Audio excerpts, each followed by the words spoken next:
Hai, Hai, ketemu lagi dengan saya Iwan Bokol dan saya Opan. Opan. Jadi malam ini Opan bakal cerita pengalaman dia tentang horor di tempat wisata. Di tempat wisata. Lebih tepatnya di Tepatnya di Lampung Barat, Lampung Barat. Di mana? pesisir barat, di Pulau Pisang. Pulau Pisang.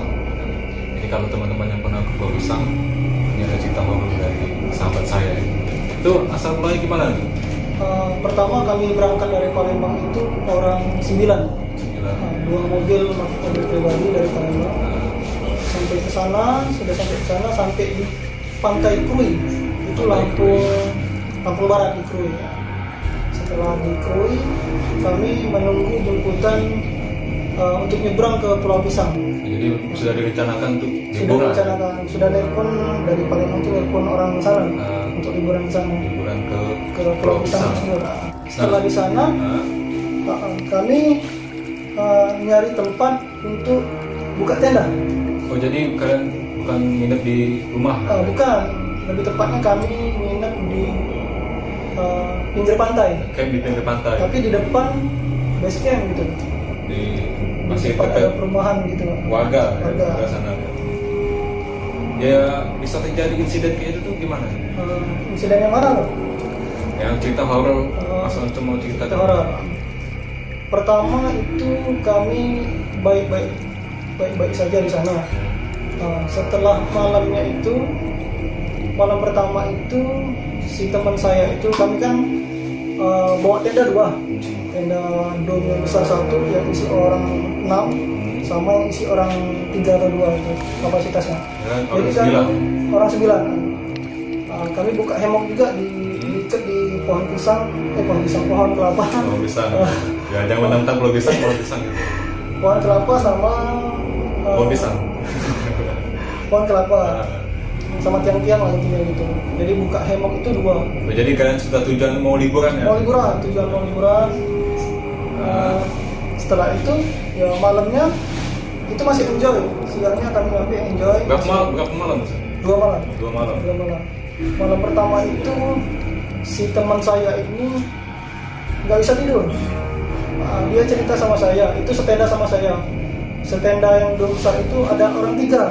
Yang besar, tenda besar itu ada orang 3. Ya saya sama teman saya 2. Nah teman saya satu itu bangunkan saya tidur. Bangun katanya.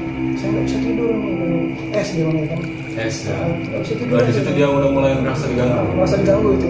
Kayaknya ada yang lewat di atas tenda kita ini katanya dia bilang gitu kan. Itu cuma dia yang merasakan. Cuma dia yang merasakan di antara kami. Teman kamu tadi ya. Saya bilang ke dia, itu cuma perasaan kamu aja nih.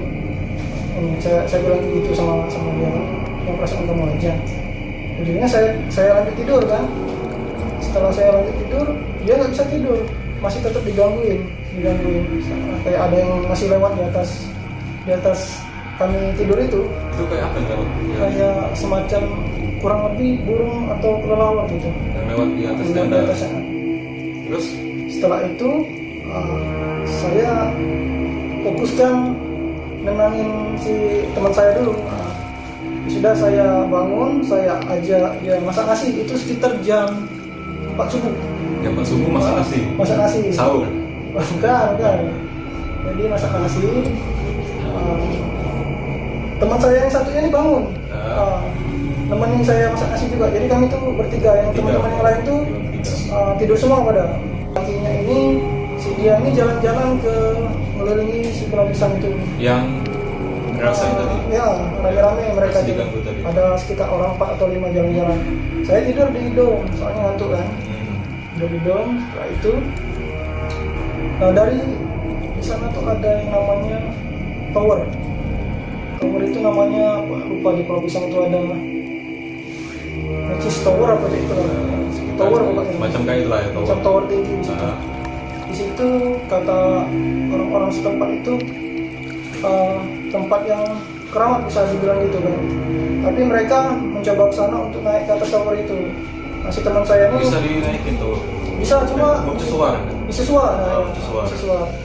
Sampai atas itu nggak bisa lagi, nggak bisa terus ke atas, soalnya dikunci gembok, jadi nggak bisa ke atas lagi. Si teman saya tadi nggak ikut, cuma ikut sebentar aja main bola. Yang ngerasain tadi? Ya, yang ngerasain tadi, yang diganggu malam tadi ya. Setelah dari situ, kami ini sudah melihat kejanggalan dari dia kan. Malamnya, sore menjelang maghrib itu Sudah ada tanda-tanda dari dia? Tanda-tanda dimasukin sama penunggu di sana. Oh, itu kejadiannya malam? Kejadiannya mau maghrib tuh. Menjelang maghrib? Menjelang maghrib. Itu dia sudah kerasukan? Sudah kerasukan lah, bisa dibilang gitu. Malamnya saya dan teman-teman saya ini nolongi dia. Dia ini nangis sendiri kan. Kami kira mikirin keluarganya apa kan di rumah kan gitu kan. Jadi ya kami ini nggak ada yang bisa ngobati. Soalnya yang masukinnya itu termasuk orang kuat juga di sana kan. Jadi kami minta bantuan sama orang pintar di sana. Orang pintar, tapi nggak dibantu. Soalnya orang pintar itu lagi sakit ya katanya kemarin. Jadi kami usaha sendiri kemarin. Jadi kami ada saran dari warga sekitar, dikasih ramuan lah gitu, bisa dibilang gitu, ramuan atau semacamnya diolesin nanti. Jadi orang pintar itu tidak membantu tapi cuma ngasih. Orang pintar itu nggak bisa ditemui. Oh, bisa ditemui. Seharusnya orang pintar itu biar nggak sakit minum tolak angin. Iya benar. Karena orang pintar minum tolak angin. Jadi dia kesurupan, dibantu warga. Itu lama itu kesurupan itu. Kalau boleh tahu yang masukkan itu? Nah, teman. Oh, yang masukin mas? Ya, yang dimasukin apa nih? Dimasukin oleh penunggu sana. Bisa dibilang putrinya orang sana. Ratu dari pantai. Ratu dari pantai tersebut. Jadi kami usaha untuk melindungi dia ini dulu. Kami baca-baca ayat Al-Quran lah. Kami ngikutin saran dari warga sekitar. Belum sembuh? Masih belum sembuh. Besoknya kami memutuskan untuk pulang. Itu kejadiannya berapa lama gitu? Lama itu dari Isya, dari maghrib tadi ngerasa Isya sampai ke malam, sampai jam 11 jam 12. Belum sembuh. Jadi kami menjaga dia supaya tidak kesurupan lagi kan. Jadi setelah dari situ paginya kami memutuskan untuk pulang dari pulau tersebut. Dia kesurupan itu melakukan hal aneh atau cuma diam, nangis kayak gitu? Cuma nangis. Dan dibahas sampai Palembang itu kesalahan dia itu diarahkan sembarangan. Kencing lah bisa dibilang gitu. Dia cuma nangis. Cuma nangis tapi tangannya gerak. Tangannya kayak lari tuh. Ada kosong ratu pantai tadi. Ratu pantai tadi kan. Ratu pulau. Jadi ya. Sebenarnya saya ini merinding bahas ini bang. Soalnya ini cerita horor yang pernah terjadi di hidup saya secara langsung ya. Jadi sampai malamnya itu doa kami ini, doa saya pribadi cepat pagi pulang ke Palembang. Jadi saudara itu langsung pulang ke Palembang. Kami pikir pas pagi itu normal. Ini si teman kami ini normal lagi. Normal. Kami pikir nggak gangguin lagi. Rupanya pas di perjalanan pulang itu kami pamitan sama orang-orang warga sekitar kan. Kami pamitan pulang pas di perjalanan nyebrang dari Pulau Pisang ke Krui tadi, ya masih tetap tangannya nari-nari kayak itu. Oh, jadi masih ke bawah sama dia? Masih ke bawah. Oh, masih pagi itu masih ke bawah? Masih ke bawah, tapi itu lumayan tenang itu, cuma tangannya aja lumayan tenang. Pas sampai di perjalanan dari Pulau Pisang ke Krui itu, si yang nyupir kendaraan itu apa namanya? Bukan perahu. Apa? Ketek, bukan ketek. Speedboat? Bukan speedboat. Angkutan umum? Perahu. Terus? Pas pulang dari Pulau Pisang ke Krui itu cerita si yang nyetir perahu tadi, cerita katanya di Pulau Pisang ini gini lah katanya, dia bilang gitu. Oh, ada warga sana? Ada warga sana. Ya, kalau reaksi teman-teman kalian tuh gimana yang lain? Yang lain kan cuma satu yang kena. Nah, yang satu yang kena itu yang pada malam hari itu mau masukin kedua teman kami yang nolong. Yang teman kami ini kan bisa dibilang di dalam dirinya itu di dalam badannya ada bawaan dari lahir lah bisa dibilang. Kodam. Jadi dia berlari menjauh dari teman kami yang kesurupan tadi supaya nggak masuk, soalnya dia berlawanan dengan yang di sana kan. Jadi bisa kontrol lah bisa dibilang gitu, teman saya yang satu ini bisa kontrol diri dia sendiri kan, supaya nggak masuk ke badan dia kan. Jadi disitulah kami nolongi si teman kami yang tadi kesurupan tadi. Jadi cuman ada hal-hal aneh lagi nggak selain yang dilakukan yang kesurupan itu? Selama perjalanan sebenarnya. Nah ini ada pesan dari supir tadi kan, supir perahu tadi katanya di tempat ini katanya di Lampung Barat ini ada tempat di mana itu bangsanya makhluk yang nggak kelihatan itu. Penghuni pantai. Di setiap acara itu kayak misalnya kalau kita di kondangan bisa dibilang Ya, gitu kan, acara nikahan. acara nikahan ya. Di sana itu kalau acara gitu, acara nikahan atau acara apa itu pasti disiapin, ada tempat yang disiapin kursinya kursi banyak, kursinya kayak 20 sampai 50 atau 100 lah gitu kursi khusus untuk dikosongin untuk mereka itu. Jadi mereka setiap ada acara nikahan Ada acara harus menyiapkan bangku kosong, harus menyiapkan kursi kosong khusus untuk yang tidak bisa dilihat dengan mata makhluk-makhluk yang Ya. ada di pantai itu. Bisa dilihat. Jadi mereka diundang juga di acara itu, mereka. atau harus dikasih? Kayaknya diundang kayaknya. Diundang, Nah, tapi nggak tahu cara undangnya gimana. Oh, pakai undang. Mantap sekali. Jadi dikosongin khusus untuk mereka. Di situ juga dihidangkan makanan untuk mereka juga. Dikasih makanan juga? Dikasih makanan juga. Dimakan? Nah, itu kurang tahu dimakannya apa enggak. Yang jelas kayaknya dimakannya cuma mungkin ngambil serat-seratnya kan mungkin kan. Sari-sarinya kan. Berarti kalau saya nikah di sana rugi sekali saya ya. Habis ya. Wow. Saya yang undangnya 50, total 200 untuk penghuni tadi. Tapi itu memang warga sana bilang kayak gitu. Iya, yang Setiap ada acara nikahan. setiap ada acara nikahan, tapi bukan di Pulau Pisangnya. Oh, Di bukan. daerah Lampung Barat. Lampung Barat. Masih di sekitaran Masih di situ. sekitar situ lah. Cuma nggak tahu di daerah mana gitu. Kalau kita tidak menyiapkan tempat untuk mereka tuh dampaknya ada ke acara. Kalau dampaknya sih kurang tahu juga sih sebenarnya. Mungkin itu memang tradisi orang sana mungkin.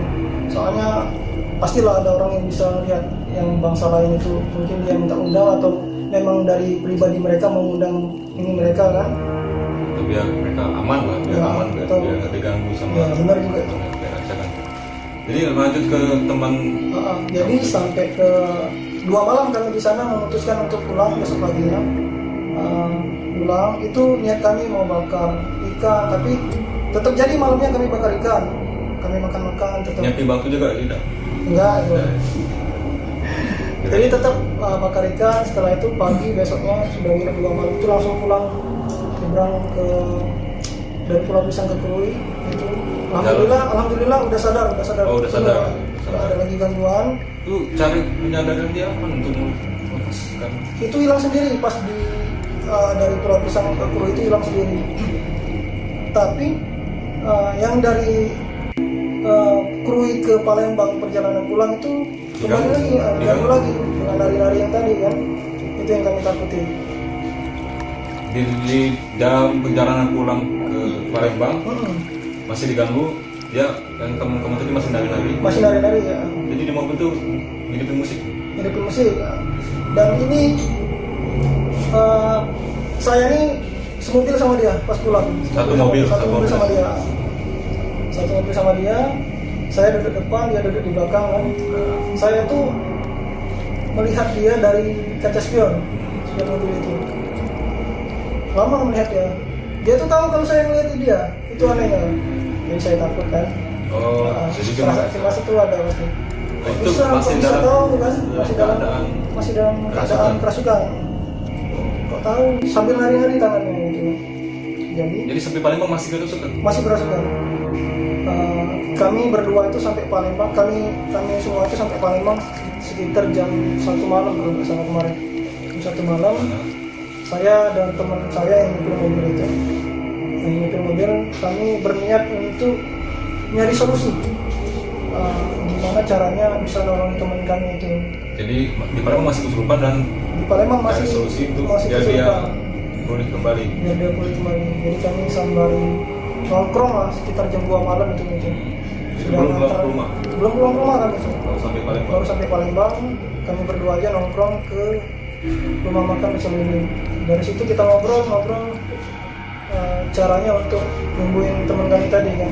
Jadi caranya gimana kan? Jadi kami nelpon teman yang ada kenalan orang pintar gitu, bisa bilang gitu kan. Ada orang pintar, jadi kami temuin orang pintar tersebut. Orang pintar ini minum tolak angin. Iya, pasti minum tolak angin gitu. Setelah sampai di tempat kakak yang pintar itu, dicari tahunya lah kesalahan kami di situ kan. Dibantulah sama beliau kan dikeluarin. Rupanya yang masukin teman saya itu bukan cuma 1-2, Oh banyak maksudnya. banyak yang masuknya. Mungkin anggota-anggota ratu itu mungkin kan. Oh, Pengikutnya diserang kayak itu. langsung diserang. Pasukan ratu. Yang lagian yang nolongi teman saya itu ada 3 orang, bukan dia aja yang nolongi. Ditarik, dikeluarin lagi, yang di dalamnya dikeluarin lagi, terus dikeluarin lagi, terus dikeluarin lagi. Ujung-ujungnya tersisa itu sampai pagi masih ada yang ngikutin. Oh jadi banyak dalam itu. Banyak di dalam itu. Jadi Kok bisa masuk sebanyak itu? Apa dia ada orang dalam bisa masuk? bisa jadi ada orang dalam, bisa jadi. Jadi besok paginya itu kondisinya sudah lemas, tidak memungkinkan untuk mengeluarkan lagi si yang ngikutin ibadah dia. Jadi kami suruh istirahat dulu. Total ada berapa yang masuk? Banyak om, nggak hitung yang dikeluarin itu berapa, nggak hitung. Dan tubuhnya masih kuat. Sudah lemas. Jadi si kakak tadi memutuskan untuk stop dulu. Soalnya kondisi tubuhnya tidak memungkinkan lagi untuk melawan yang di dalam itu. Kalau dia paksa kan Bisa bahaya kalau dipaksa lagi. Setelah itu dia memutuskan untuk komunikasi sama gurunya, mengeluarkan yang si ini tadi.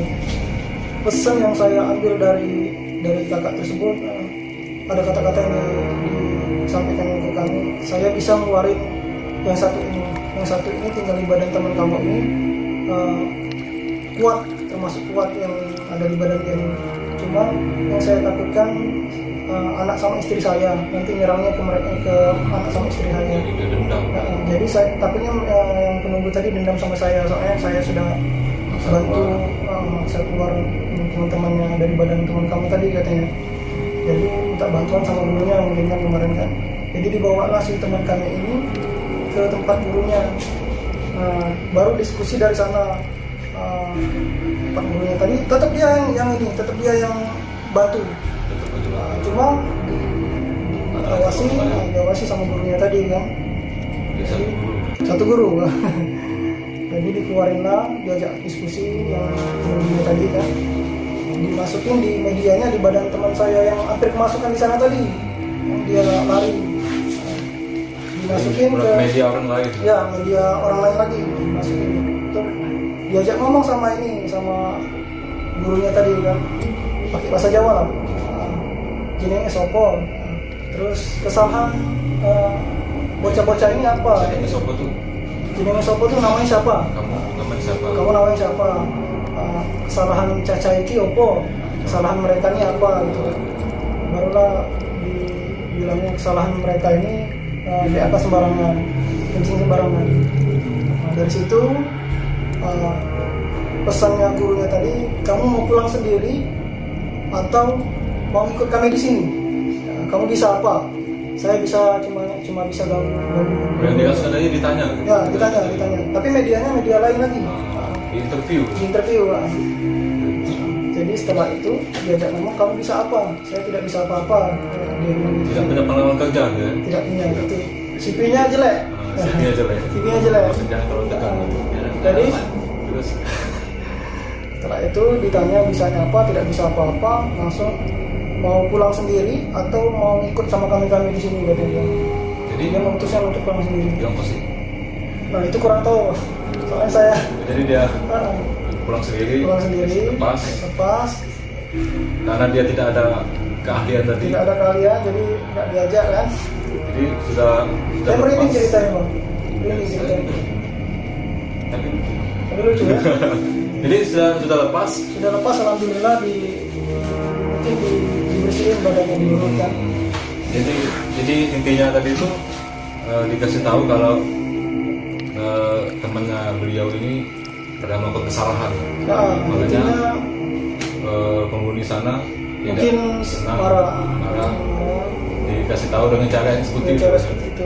dirasukin kayak itu. Jadi nih buat teman-teman nih yang memang niatnya mau liburan, boleh liburan kemana pun liburan, tapi asal kita tetap jaga attitude sopan santun di tempat orang lain. Karena sudah ada contoh cerita dari pengalaman Mas Oncom ini. Jadi bukan maksud kami mau nakut-nakuti Bukan atau mempermainkan hal-hal yang seperti ini. Cuma kasih mengingatkan supaya kalau misalnya liburan ke tempat manapun, itu mau ke gunung, mau ke pantai, mau ke goa, mau ke kota, mau ke sungai atau kemana, kolam atau kan? Kolam bisa. Bahaya, ada hantu banyu. Itu buaya. Buaya di kolam. Diharapkan. Jadi tetap jaga sopan santun, attitude, jaga bicara, terus intinya harus menghargai tempat di mana tempat itu kita singgahi. Pada dasarnya harus permisi dulu. Harus kalau Islam kan harus ucap salam dulu. Jangan berbuat yang aneh-aneh atau minum-minuman keras atau mabuk atau berzina lah, bisa dibilang itu. Terus nyopet, nodong kan. Terus itu tadi pokoknya tadi kencing sembarangan. Selagi ada WC, gunakan WC. Selagi ada toilet, gunakan toilet. Kecuali darurat. Dan itu pun harus permisi, harus hati-hati. Jadi ya,